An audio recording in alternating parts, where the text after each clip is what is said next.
I know the first line and last line. I'm getting older and my poetry doesn't jump into my mind as it once did. But it says, in this secluded place, I meet a king. He comes alone to drink reality with me. Sometimes we talk, sometimes we sit and sip a life that passes by the crowd. And inwardness is born, a felted thing of power, a commonality, a union where unended hopes are knit, where silence roars and quiet sings aloud. O Christ, I love it here. It is our place. Speak, Lord, or not. Touch me or not. Show me then your will, or bid me wait in patient grace. Fill all my hungry need with joy again. With simple loaves of bread and chaliced wine, heaven, earth, and all of God are mine.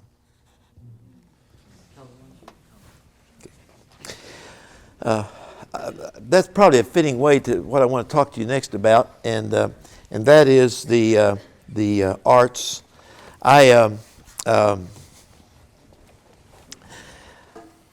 know this is always the hardest point I have to sell, because we live in a world where there are right-brained people and left-brained people, and I'm definitely on the right-brained people, and I realize that as much as I struggle, I cannot tell why God made left-brained people, but I know that 50% of you here are probably left-brained people. There's a particular author that my wife goes to a Bible study that has a book written precept upon precept. This is obviously written by a left-brained person. It is good stuff, but it is not how the Bible is written. The Bible is written story upon precept upon story. The Bible contains both precepts and story. You can have 10 precepts, which we call the commandments, but those things come to you in the midst of splitting seas and manna showers and those kinds of things. You cannot separate the story from the precept of Scripture. They come and go together at a single piece. The Bible is a storybook, and I try to remind my preceptual theologian friends that the story came first. It is from the story, it is a story from which we draw our theology. And there are a lot of people who don't like that. They would rather the God speak only in precepts because they understand that. But it generally seems when I hear a preacher preach preceptual sermons, if he's totally precept, I find my mind slacking away, my jaw dropping. And like Eutychus from the third story, I'm often picked up dead after such sermons, because it seems to me that they have missed a very valuable thing about that. The Bible is, after all, a storybook, and poetry is the way we speak. Now, I've written a lot of poetry. I want to share a couple that are fairly meaningful to me. And I usually try to do children's books because it was so blessed to have somebody request the opening sonnet that I just read, because I love that sonnet. But I realize that most people, just when I start talking about poetry, the left-brainers fall away. And so I think I can help you with children's poems. I don't know that these are flawless. My wife says my children's poems often remind her of that limerick which says, there was a young man from Spokane whose verses one hardly could stand. When told it was so, he said, yes, I know. I guess it's because I try to get too many words into the last line. And so it could be that this is the case. But when I think, I'm here to talk about obedience in inner life. When I think about obedience, I think about it in terms of fulfilling the hard requirements of God, the spinach and broccoli requirements, the veggie requirements of God.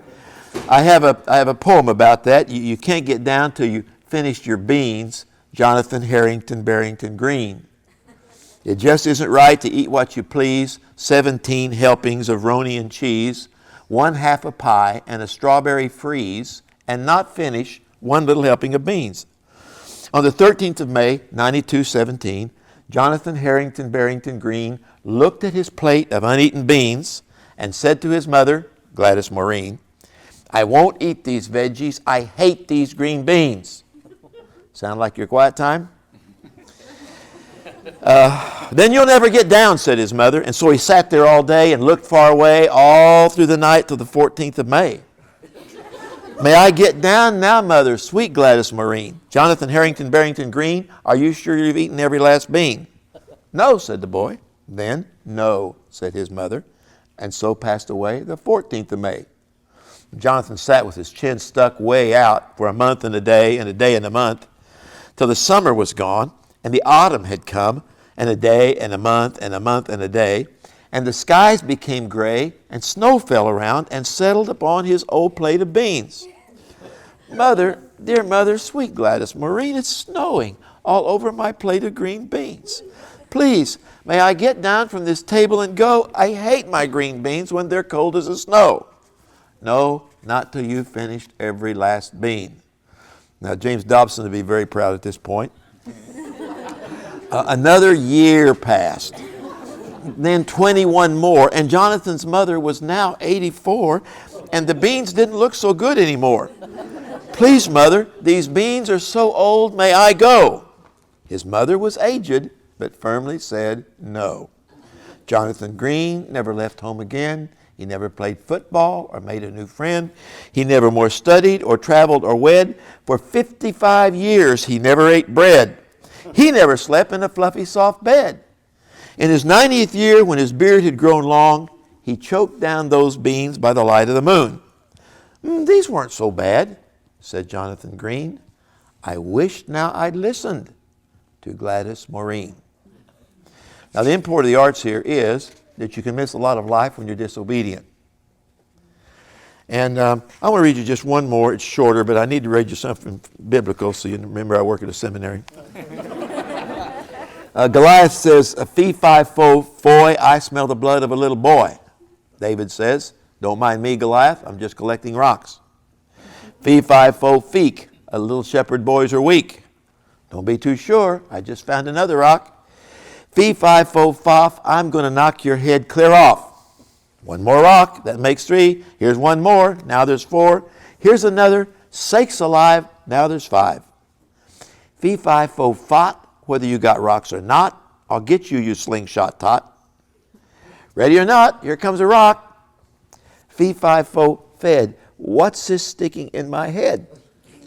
Oops, I'm dead. I learned a long time ago that generally speaking, the arts have a great deal to say to us, and they say them in ways that we somehow let them lodge in our mind. Most all of us have had the experience when at a movie or in a novel, we find something about ourselves changing in a way that they never changed before. This should not surprise us because the arts and the Bible are both about the same thing. They are both about life. You say, why am I so discouraged with the arts at times? Because all of us realize that artists, while they may focus on life, probably do not come from our Christian perspective. Sometimes the language gets a little blue. Sometimes the plots are authentic. And sometimes the arts are just plain trash. You have to understand, you make a decision about what you learn or how God instructs you in those places. But I'm here to tell you that if you can do what Jean-Pierre de Cassotte says and sanctify your world, if you can sanctify it, there is something good that begins to happen to you. They say that the most common emotional experience of men in New York City comes after a production of Death of a Salesman. Every time I have read or seen that play, I can understand why grown middle-aged men or post-middle-aged men, post-menopausal men, walk out of the theater with tears in their eyes because they can see that the philosophies they held when they were young no longer fit in a world that's continually outgrowing them. What do the arts have to say? They say plenty. I loved it when Pearl Bailey was doing her Black Dolly on Broadway. And I don't know if you've ever seen Dolly done on stage, on a big stage, but there's usually a proscenium, and out in front of the proscenium is a walkway that's built out in front of the orchestra pit where they can do big songs like Before the Parade Passes By, those kinds of songs.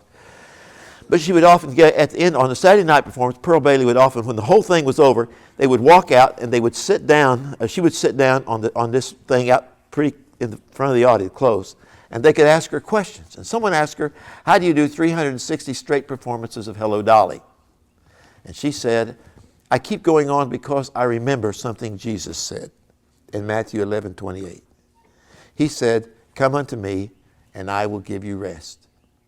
And she said, I realize how much these people pay to work in New York City. Buses and trains, long hours in, long hours out. They're worn out. And on Saturday night, they spend $60. Now they spend $90 to come see me do a play. And she said, if for just one moment I can lift that from their lives, then she said, I have performed a ministry as unto Christ. Boy, I just love that. I love it when she said that. She caught hold of something, that every person needs a Sabbath. We who are believers can create our own Sabbath, and we do it out of a strong sense of Scripture, a place of rest with the Father. But secular New Yorkers don't really know that. And so she helps them with this business of creating a Sabbath in the middle of their lives. And as a result of this, they move on into the depths of God. I think that a part of this, and this is a question that's come up, it's come up twice already this morning. It comes up again and again and again. I believe that most of us are very service-oriented. Should we be? Yes. In spite of walking with Christ and pulling into our prayer cells, should we be? Yes. Mother Teresa said, and I believe very much in this, and by the way, I happened to be in Calcutta when she died. I count this as one of the experiences of my life, one of the best experiences. I'll tell you why I count it that way. Because I was there, and I was able to measure the impact of a woman who stayed in one place 37 years. She kind of reminded me of those old missionaries who would ship in the 19th century, quite common for missionaries to ship their pots and pans and bedding and what have you, ship it to the foreign fields on a ship in their coffins. The idea of furloughs didn't exist back then. I think she made that kind of commitment 37 years ago. She lived in a city which, like 80% of the world's cities, has no sewer system. 80% of this world's big cities have no central sewer systems. Calcutta is the worst example. 22 million people and no sewer system. People dying literally in the streets. People being picked up by trucks and carts in the night. Who knows who they were or are. They're carried away and burned. You say that doesn't happen. That happens all the time.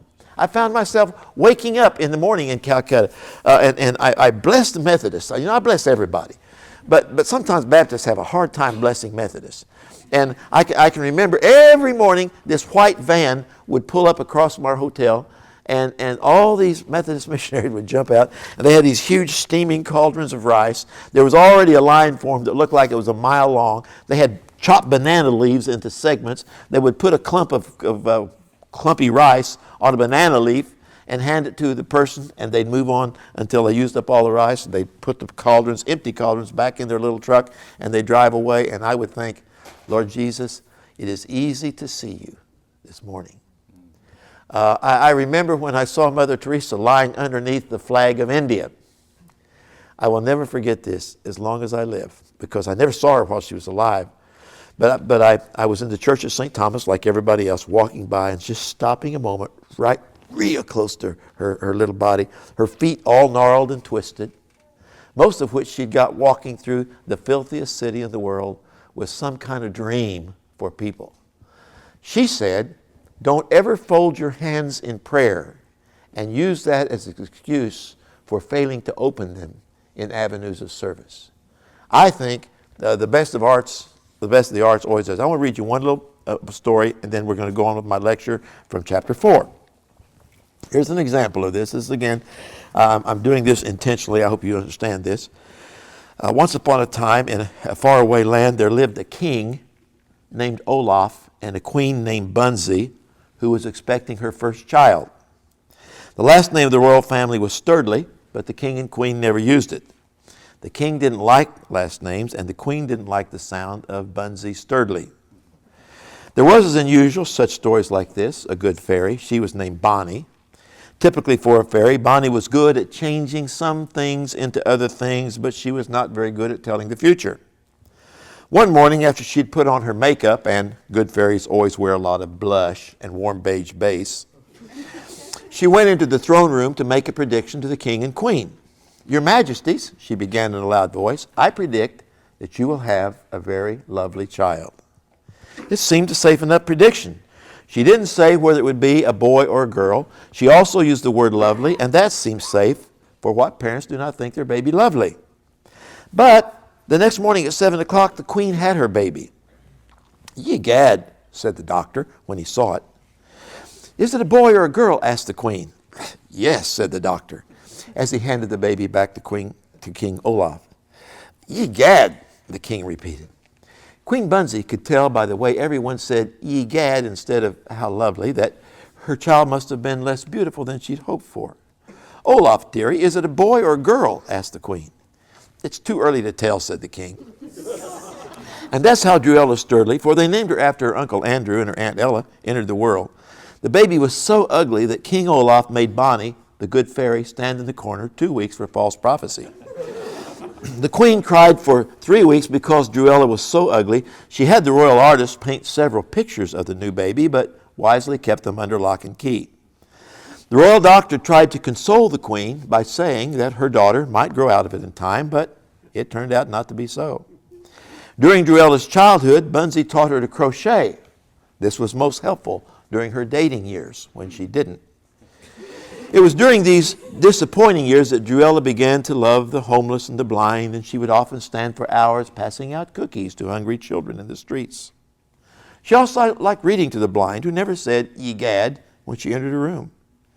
Gradually, her kindness became known throughout the kingdom, and her beauty, or lack of it, became a less noticed thing. Many began to call her the good princess.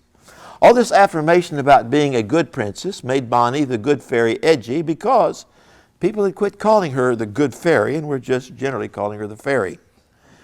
Then one day, when Bonnie was trying to change a pumpkin into a coach, and it turned only into a rutabaga, it took no Mensa member to see what was becoming abundantly clear, that Bonnie was losing her powers as well as her reputation. Bonnie was furious. She cast an evil spell on the house of Sturdley, and the good Druella fell asleep under the enchantment. And Bonnie made it very clear that Ms. Ugly would remain asleep until the desert froze solid or some undiscriminating prince kissed her awake, which seemed highly unlikely to happen. Meanwhile, on the other side of a huge mountain range from Sturdley Castle, there lived a prince named Gargoyle. He was so bony-faced he had never been called Prince Charming. Whenever he asked any maiden at the palace ball if she would like to dance with him, she would always say, "I'm sorry, but I have arthritis." But deep in his heart, Gargoyle knew the truth. He was lonely, nasty, and ugly. And even people who were lonely, nasty, and ugly thought so. Still, all of his life, he dreamed of meeting someone who would love him for being just what he was. One day, when he was feeling particularly ugly, he mounted a steed, rode off in search of adventure. He wandered for 7 months far across the mountain range from his home, and by oddest chance, he happened to come upon a group of children who were wearing doilies for sun caps. When they saw the prince, they said, "Ye gad," which had now become the kingdom's common greeting. But the homely prince was undaunted.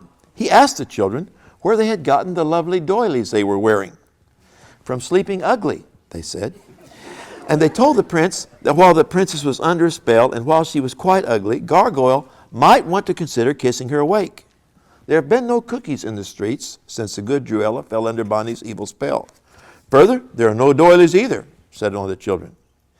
Prince Gargoyle said still another of the children, "This will be no storybook romance. Druella Sturdley is not what you'd call beautiful.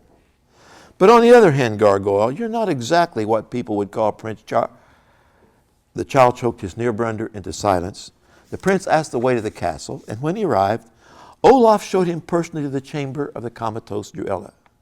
The prince asked him to leave the two of them alone, and King Olaf withdrew, leaving Prince Gargoyle and Sleeping Ugly together. Gargoyle studied her face for a long time. He had never kissed a girl, even a comatose girl, before. He started to pucker and realized that when he puckered, he looked even uglier, for the bristly wart on his upper lip grew as purple as the veins on his bony face. "Oh, never mind," he said as he unpuckered. And then he spoke to Sleeping Ugly. "My dearest Druella, they say you're ugly, but I cannot believe it. I've seen children eating who once were hungry, and I know you gave them to eat. I've seen your lovely doilies spun like golden spider fiber glistening in the sun. It is not possible that one who reads to the blind and feeds the hungry could ever be ugly, except to people who are so beautiful they're vain." And he paused and studied her for a moment. "No, Druella, you are beautiful. I hesitate to kiss you, for I am ugly, made so by selfishness and petty hatred. I shall draw my blade and I shall kiss you, and if you wake and cry, 'Ye gad,' then I will slay myself. But if there's room in your good heart for one like me, then by God's good grace I will love you for all eternity." And Prince Gargoyle repuckered and kissed her on the lips. The same instant that he kissed Druella, Bonnie, long cobwebbed over in the dungeons of Sturdley Castle, felt a sharp pain in her neck and knew the spell had been broken. Sleeping Ugly awoke, and seeing Prince Gargoyle still puckered, she said, "Again, please."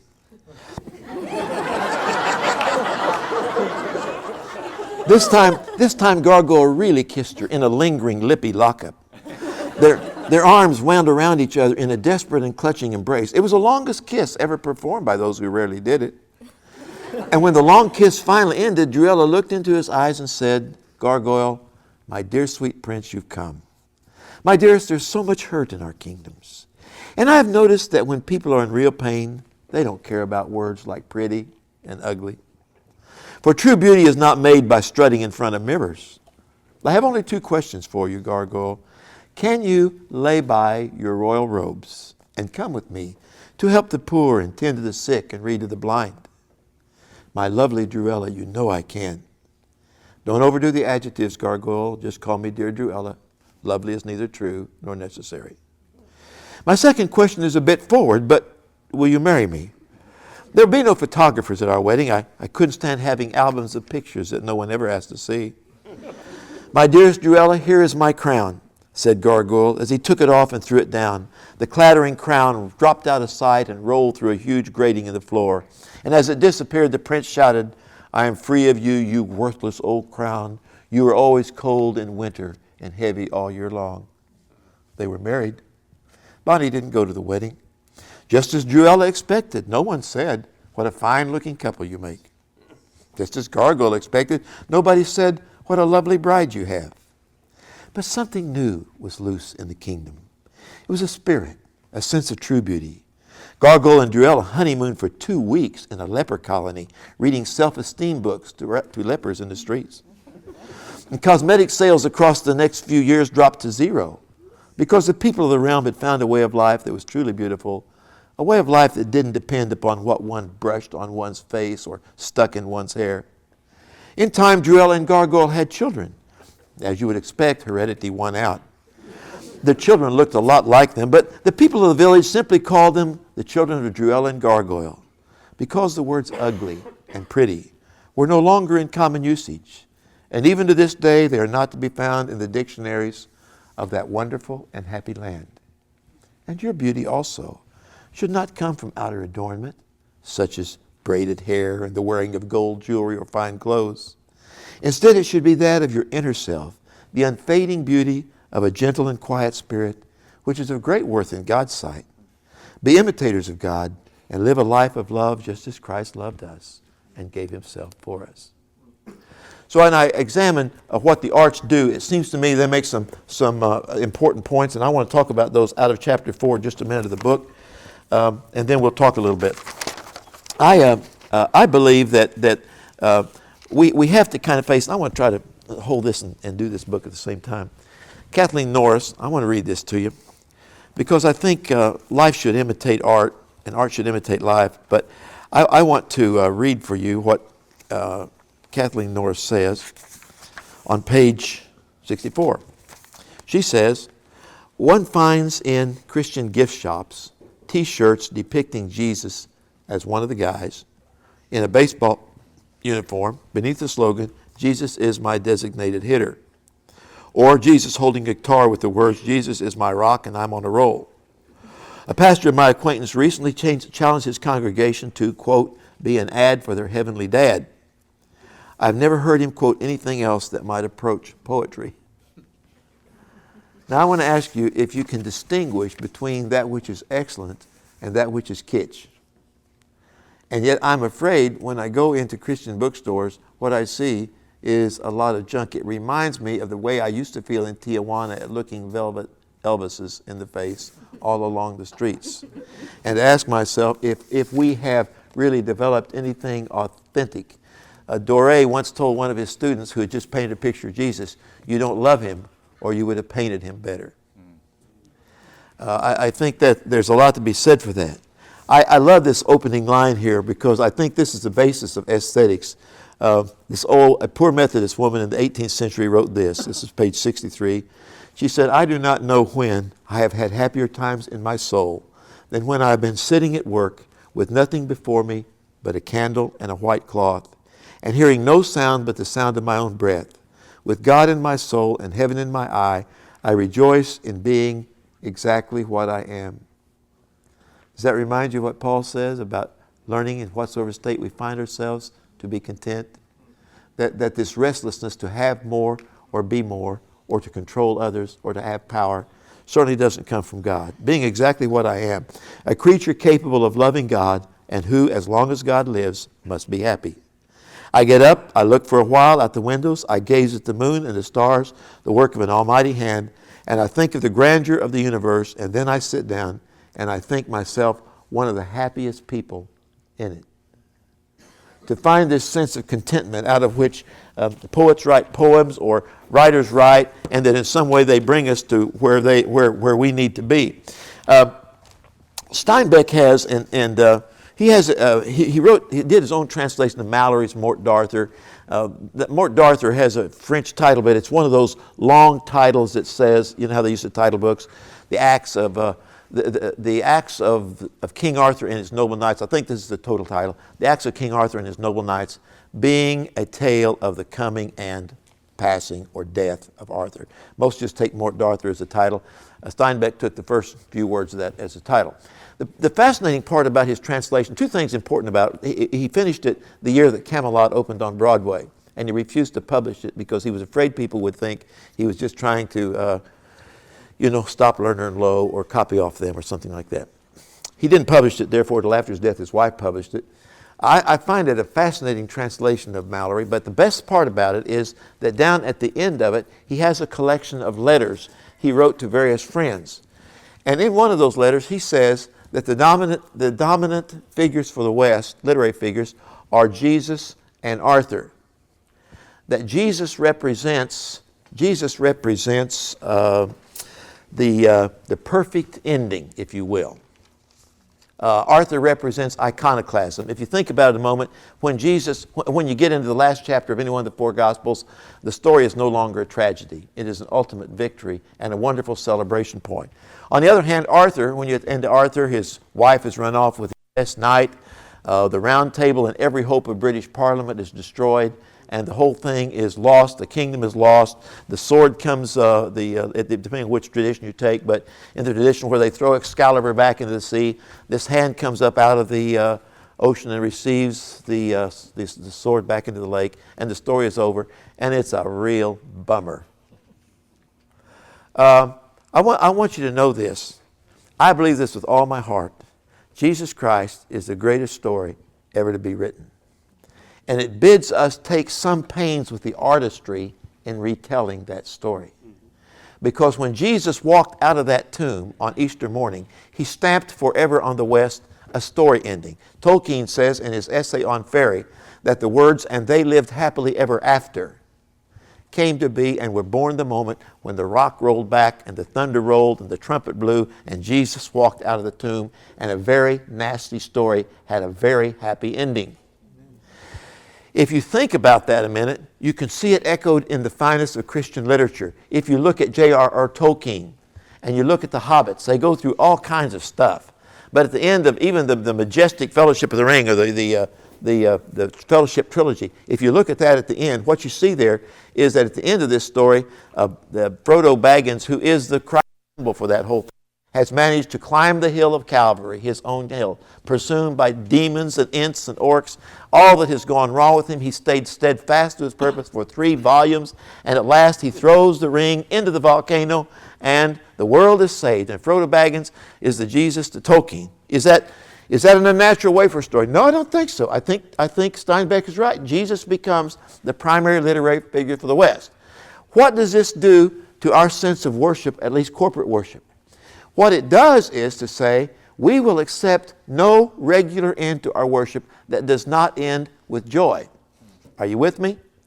When you meet with your church on Sunday, what happens is people are there, some of them with immense heartaches. They've lost loved ones, and the church has gone through all kinds of things. Every week in the big churches, it's true, somebody is hurting like crazy all through that service.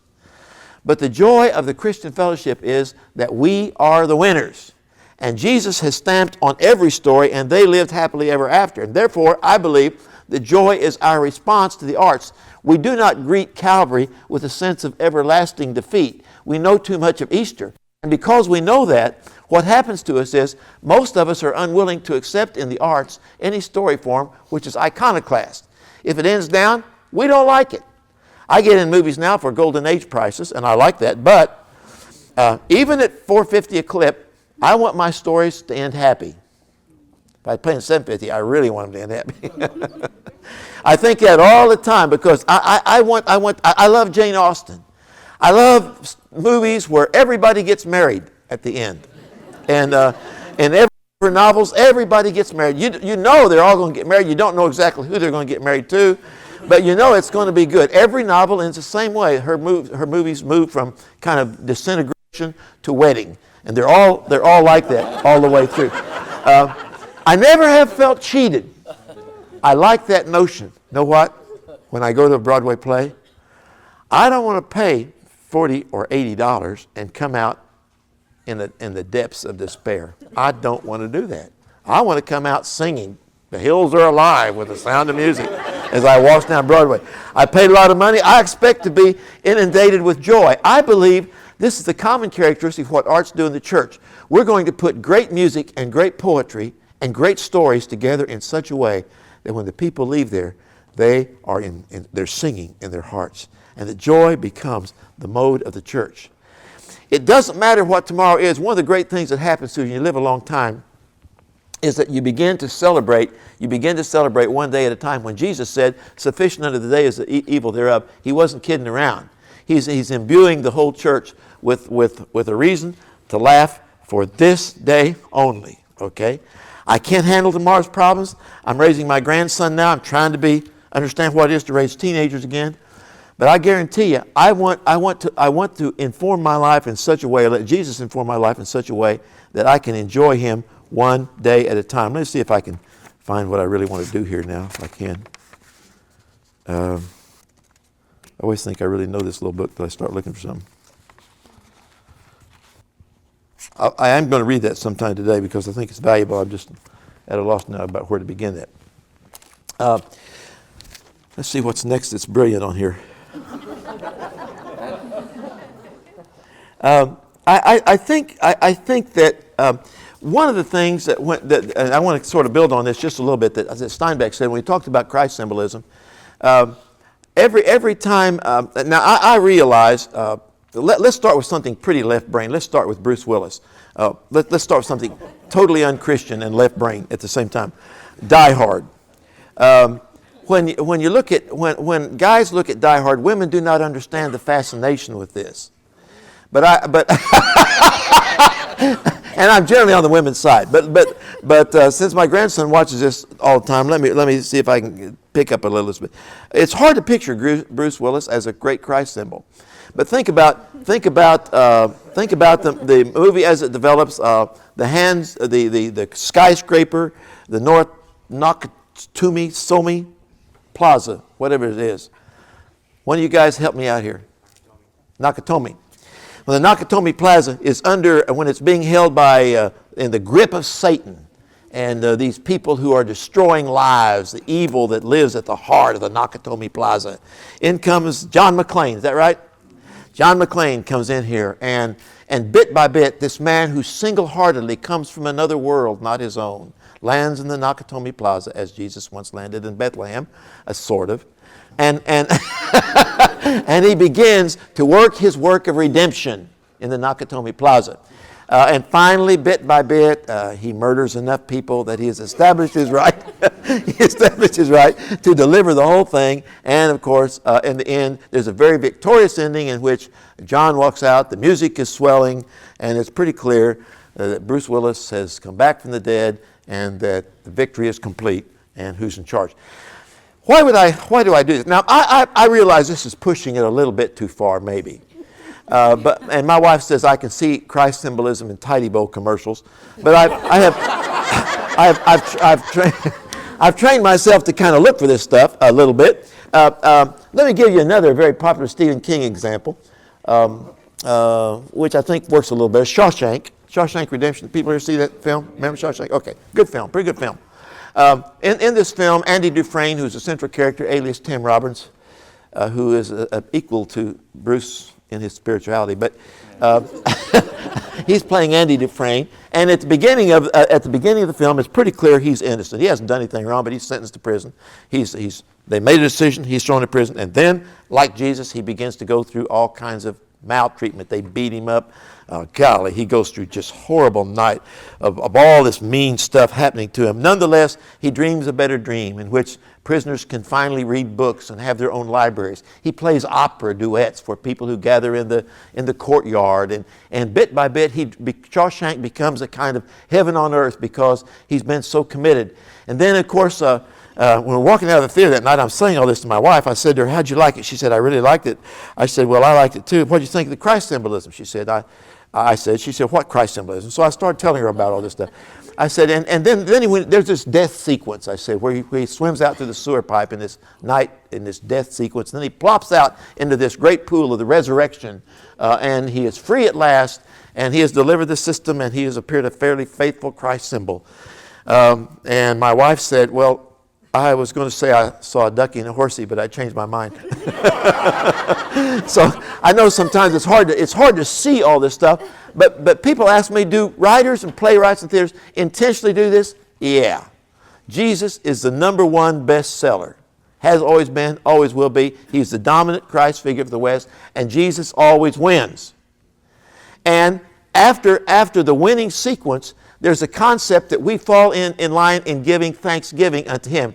Why do evangelicals back up so much from this? Why have you still got to go to a Catholic church to see art? Why? Well, I believe we have a long-standing disaffection for the arts. It began in the Reformation. You know, Luther and Calvin and those guys, they had seen Catholics in their day kiss the brass toes off of enough statues of St. Peter that they said, no more statues in the church.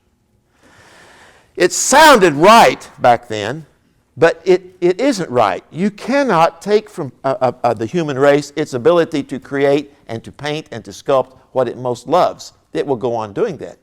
Evangelicals right now are coming alive in a new renaissance of art. They're learning better music. They're learning how to paint better. They're learning sculpting. We're doing the very same things. Will we be able to stop that? No, because we paint what we love. All of you carry pictures of your family. You love them. You love Jesus. When you write in your journal, you want to write something beautiful. You want to paint Jesus beautiful because you love Him. That's how we are when we confront Him. The Reformers couldn't stop that. On January the 1st, in 1519, Huldrych Zwingli ran through the cathedral, Grossmünster, in Zurich, and dashed all the statues to the floor and shattered them all. He shattered every statue in that church. But if you go to that church today, out in front of it is a statue of the old statue smasher. Why is that the case? Because there's something fundamental in our hearts that causes us to create and to love and to paint and to draw and to write about what most turns us on about God. And I think we praise Him and we move into that kind of thing. I know this is better than I'm making it sound. One of the, I just got to get into this book just a little bit. I want you to turn to chapter 4, if you will, just a little bit with me.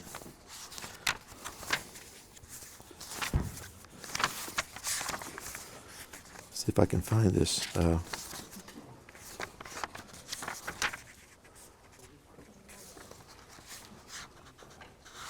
It's on page, one of the things I want to point out to you is on page 75. 75. Most of the time when, let's take the Second Coming novels, if you will, please take them a long ways. But I had, when I read those things, I realize again and again that this is a fairly central doctrine among us, and that we want to honor it in some way, even if we have to write very bad novels. A lady said to me, talk about Christian kitsch. A lady said to me in a writers' conference not long ago, she said, what do you think of Left Behind? And I said, well, the thing I think is most wonderful about Left Behind is that when Jesus comes again, it will be. And I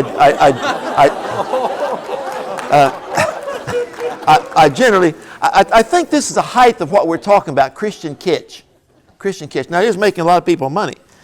But I think this is better. This is Isaac Denison on the Apocalypse. Here's what she says on page 75. Masabu, her servant, he comes in and says to her, Masabu, he's what he called her, I think you better get up. I think God is coming. By the way, she won the Pulitzer Prize for this in like 1936. Great year is 1936. She won this. The next year, Margaret Mitchell won it for Gone with the Wind. Some good literary prizes in those years. But she says, Masabu, I think you better get up because God is coming. Now, there's been a range fire, and she gets up, and she says, from the door window, I saw it was a strange phenomenon. There was a big grass fire going out in the hills, and the grass was burning all the way from the hilltop to the plain. I stood for some time and looked at it, with Kamani watching my side, and I began to explain the thing to him. For I thought that he'd been terribly frightened, but his explanation did not seem to make much impression. Yes, he said, it may be so, but I thought you better get up in case God is coming. Not only does she paint apocalypse here in a beautiful way, the consuming fire of God, and very literary, by the way, but I think what she also does here is speak to us, each one of us, get up in the morning because we somehow believe in the comingness of God. I can't tell you why I serve this thing, but I serve it faithfully. It's the chief of my altars. And it is that God tomorrow is going to show up in a brand new way in my life that he has not showed up before. Know what I mean? Isn't that something you carry in your heart? When I was a pastor, I would say to the people, services were good today, but I've got this feeling that God's about to happen to us. I think that's a godly thing. I think that's the way we ought to feel. I think the comingness of God, and I think she better captures that. I also talk on page 74, and I asked the question, why doesn't Andrew Lloyd Webber say, "Don't cry for me, Bolivia"? But when I think about what the arts say, they say there is a moment when we have, and I want to encourage you this: the place that it happens in your journal. For you who have a good, strong right brain, or left brain either, except that I don't know that left brain diaries read very well. That's a terrible judgment. I'm sure they read very good to the left brain. But for you who have a right brain, I want to encourage you to give to Jesus the best of your poetry and the best of your stories. Most of the little book I just read Sleeping Ugly from came out of my journal. I wrote those things first in my journal, and my publisher called one day and said, "Could I look at your journal?" I said, "Sure, come on, look at my journal." I don't really care. I didn't think it was all that noteworthy, but as she went through it, she began to isolate things. She said, "I'd like to publish this. I'd like to publish this." These are things offered to God in the silence that somehow God has another kind of plan for. But and I'm not saying this to help you get ahead in life. I'm saying this because I think you will develop that artistic part of you. If for no other reason, it's a gift from you to God. You sign your name to it, and it becomes a part of who you are that you give to the Lord. I include this little story in here about the time my wife and I are going out to, we're in New Mexico, and we're going out into the wilderness to paint. I was going to paint a picture of a waterfall. One of the hardest things, by the way, as an artist, is the picture that you got up here of what you want to paint. And then out here you've got a $19 piece of canvas. And you're going to do the arrogant and presumptuous thing to try to get this on that. And the most terrifying moment of all is when your palette is full of paint and you got the white out there and you think, do I dare ruin this $19 piece of canvas? No? It's the artistic fear. My gut feeling is that Michelangelo must have faced it when he bought that long column of Carrara marble. It already had one chip in it, which is why he got it so cheap. But he figured out that if he could take that chink out of that column and just kind of bend David's leg just a little bit, it would fit beautifully. And so he took that flawed marble. By the way, there's some great lessons here for us, and God's working with us. He took the flawed place and worked it into the design. I think there's never been a great artist, but what he looks or she looks at something and says, what's here? Michelangelo's opinion was, that he didn't really carve anything. He just liberated something that had been there since Paleozoic times, snuggled into the marble. He just set it free. What a dynamic idea that really is. I think about him in 1494 when he begins the Pietà. Got a block of marble. And he chips away for a year or so, and there's Mary, and Columbus is back in the New World, and the whole world is changing in 1494. And he carves another year, and there's Mary's head, and she's still holding an amorphous clump of stone that later will become Jesus. He's intentionally making her 2/3 larger than she should be. The Mary that holds Jesus is she's a lot bigger than Jesus. Nonetheless, when the whole thing is done in 1499, you can see that she's holding here. She needs to be as big as she is, because Jesus doesn't need to be an infant, but he really does need a mother. And somehow when you look at that piece of stone, you really say to yourself, wow, what a great concept. I'm so glad I didn't do it. I would have done that all wrong. But I think artists are like that. I'm carrying a canvas down, I'm painting a thing, in my mind I've got blue waterfall up here. I'm going to paint this in monochrome. It's going to be really a pretty painting. But the thing I noticed was that the longer I painted, the uglier it got. Until finally it's as ugly as it can be, and I'm ready to quit. But I say to myself in that moment, is this something you really want to sign your name to? This is the tricky thing about art. When you do it and it's not very good, you ask yourself, do I want to put Calvin Miller on this? Some paintings, I just can't do it. I mean, I think too much of myself to put my name on some of those paintings. This is the artist's conundrum, So I asked myself, can I do this? And so finally my wife said, well, what are you going to do if you don't? I said, I'm not going to take it back. I said, I'll just leave it here in the wilderness. I don't believe in litter bugging. I'd be ashamed for somebody to see this under my arm going into town. I said, I'll tell you what I think I'll do. And I did this. I just signed Kris Kringle to it and leaned it up against a tree and left it in the wilderness. I don't know. It could be in somebody's home. It has to be in a trailer house next to a Velvet Elvis somewhere. But I believe that most of the time, most of us have this desire to offer unto God the best of things that we can create and can offer. And you know what? When I really enjoy this is when it is done as an act of worship. We have such a limited view in the church. We can give a song to Him. We can even use a guitar now. That's an advancement in Baptist churches. We can use drums. That's another advance. But you'd have to pick your church to have a ballet person interpret the Last Supper, you know. And we need to widen our view of what we give to Jesus and how we use the arts to glorify who Jesus Christ really is. Yet I believe it is this that causes us again and again and again to say, this is not good enough for Him. This is not good enough for Him. And the sad thing is, that's kind of paralytic with me. I get to the place now when I'm writing, I say to myself, is this good enough? And it never is. The only place I can ever come is like I used to come to when the children bring the art home. You put it under the magnet on your icebox. You recognize that this isn't the best they're ever going to do. But somehow, for the moment, it's okay. And it speaks there. It's kind of like this little boy that I was preaching, the week after the disaster in New York, I was preaching up there in Newark. And this little boy, I mean, everybody's still thinking about this disaster. And he drew this picture. I'll just never forget. You know, kids draw while you preach.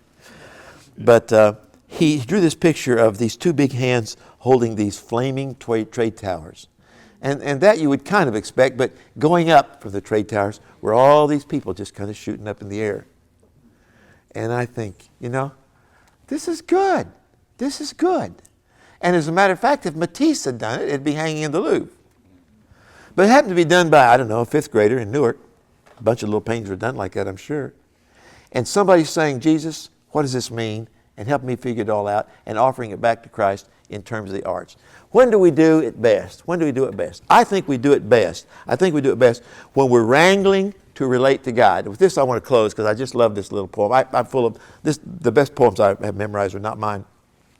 And it was T.E. Brown who said, and I probably quote this in the book. I know I quote it in the book of Jesus because it's some of my very favorite words. T.E. Brown was walking down the road one day, or walking down the beach actually, and he reached down into the sand and he picked up a conch, a seashell, and he washed the seashell off in the surf as we do. And then he did something that if you're from Oklahoma, which I am, I understand this. He's going to move the shell to his ear to listen to the sea roar. I don't know if you can really hear the sea roar or not, but if you're from Oklahoma, it seems like you can when you put a seashell to your ear. And as he moved the seashell toward his ear, these little fingery legs of a sand crab came out and almost nipped his cheek as he moved the seashell to his ear. And then he pulled it back and he looked at that thing, this old dead organism, a strong calcium house, which had become the home of this little fragile sand crab. And he thought about it, and he thought about it, and he thought about it. He took it to the shell home with him, put it up over his writing desk on a little shelf, and he thought about it, and he thought about it, and he thought about it. And he thought about his life in Christ and how all the security he can know is when he moves from where he is into a deeper walk with Jesus Christ.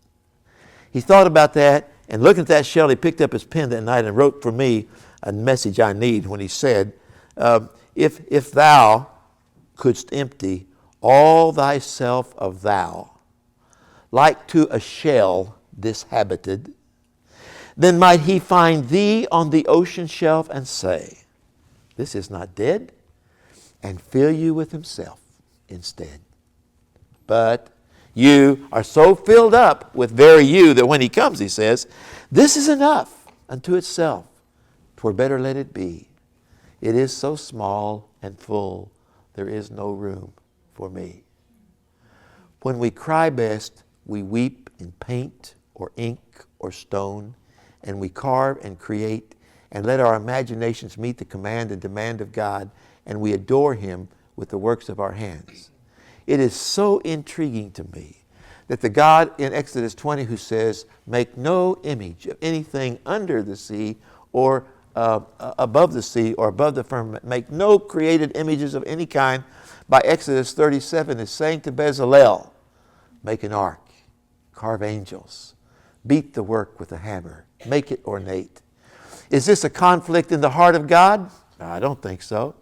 I think when we get ready to offer God the best we are, we want to offer him something of beauty. And it is for this reason, by the way, that I really encourage people to journal. I'm not saying you can't relate to Jesus without a pencil in your hand. I'm just saying that when you're in the presence of Jesus and you're writing, it will no longer be good enough just to write plain words. There'll have to be better words. And you'll be doing something that is at the heart of the great faith that Jesus offers us, I believe, as we create for him as best we can out of this kind of matrix. Well, what time is this over? About 12:10. Okay, any question? Well, we all get sack lunches, part of your $30. I appreciate you spending $30. Yeah. Could you make a comment on art for art's sake, as well as, I was having a discussion with someone yesterday, and I think to be a true artist in whatever form that is, you have to divest yourself of theology. Could you make a comment upon that?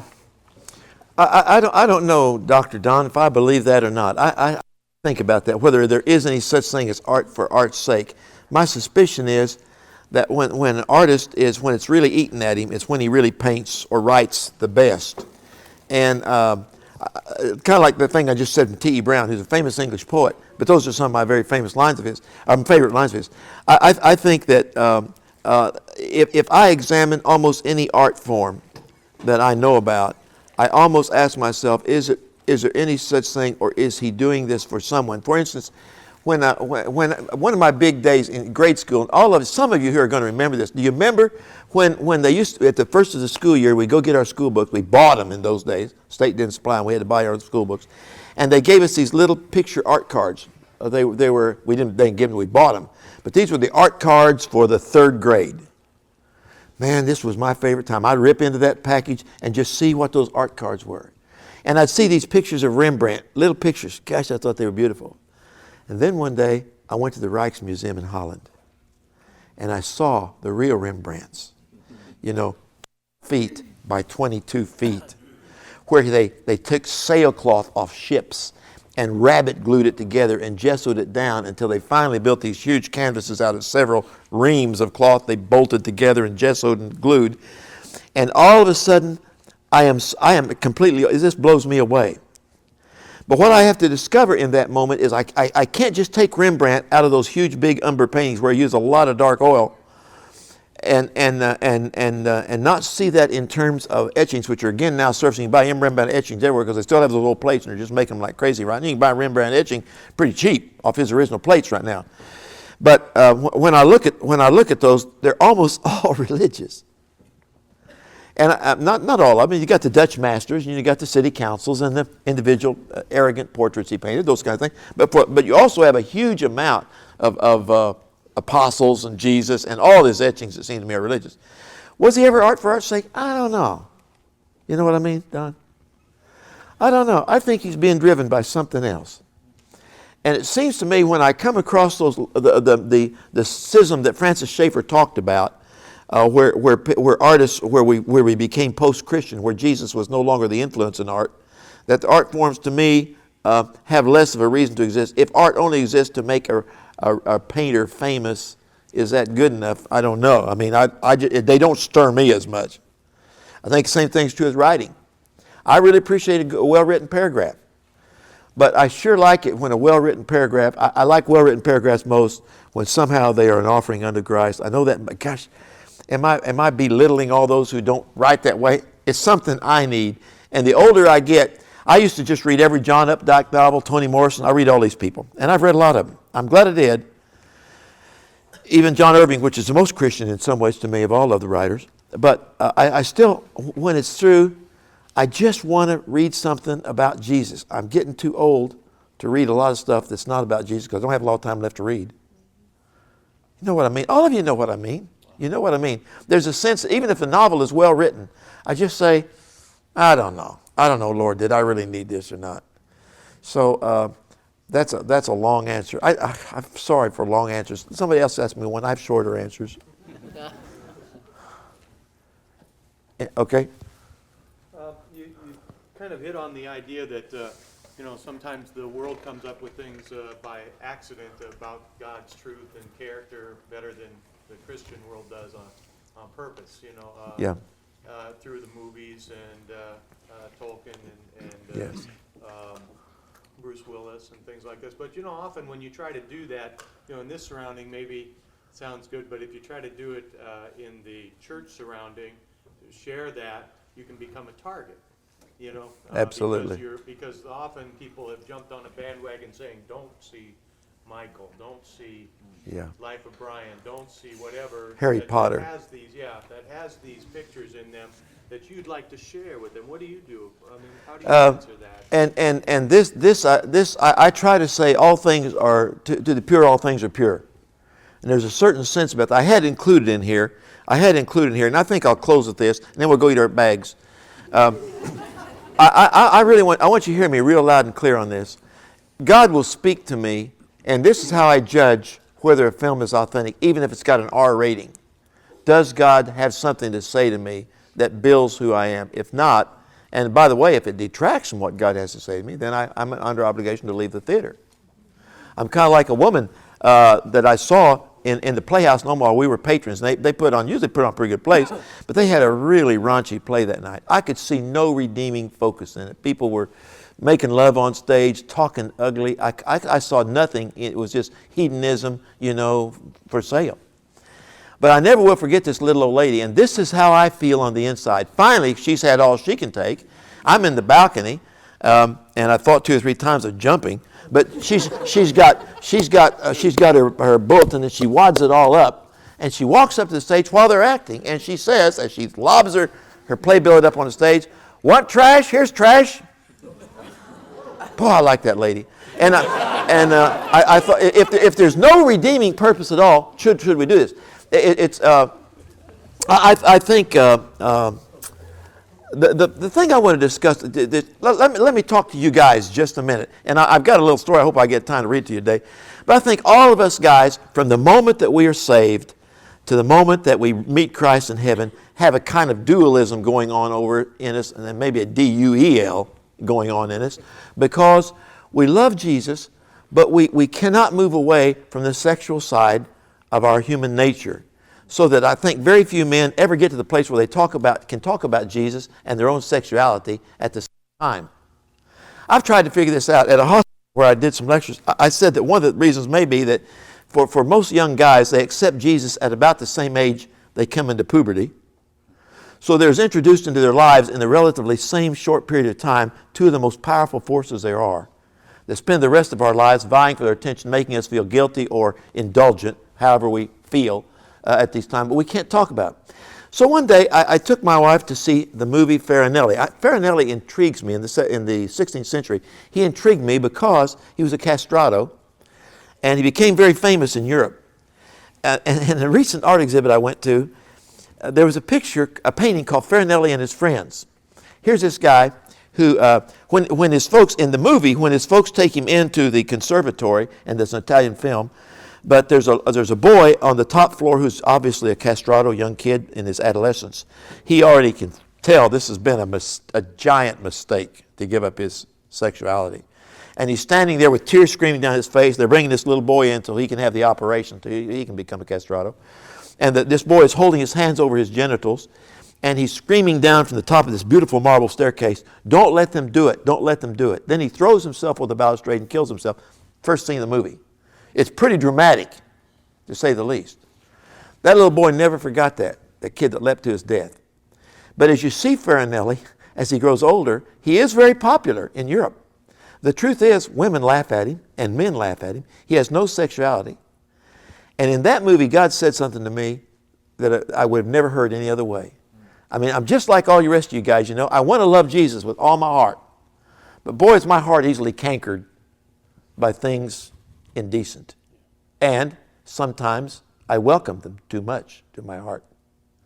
So I said, so on the way out, I said to my wife, I said, you know, that movie solved a great conundrum for me. All my life, I've complained that God made me too much a sexual creature.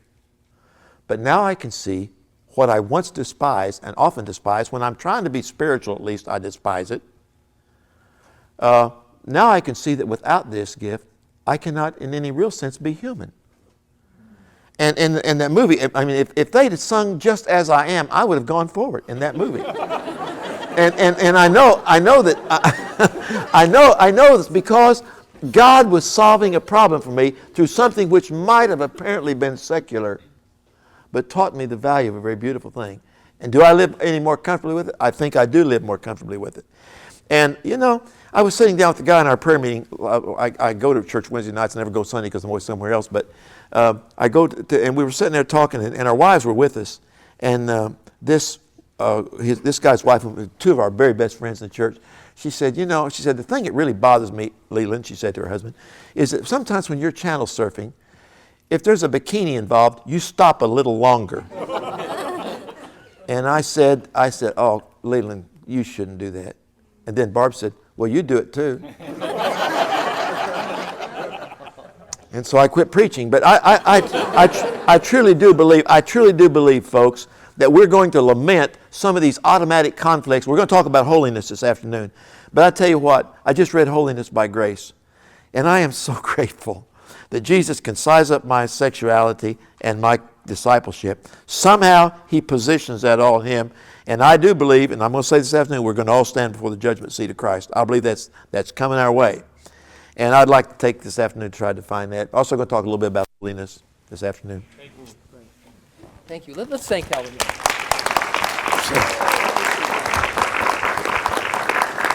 This is good. As I was listening to Calvin talk about drawing, I am entirely artistically arrested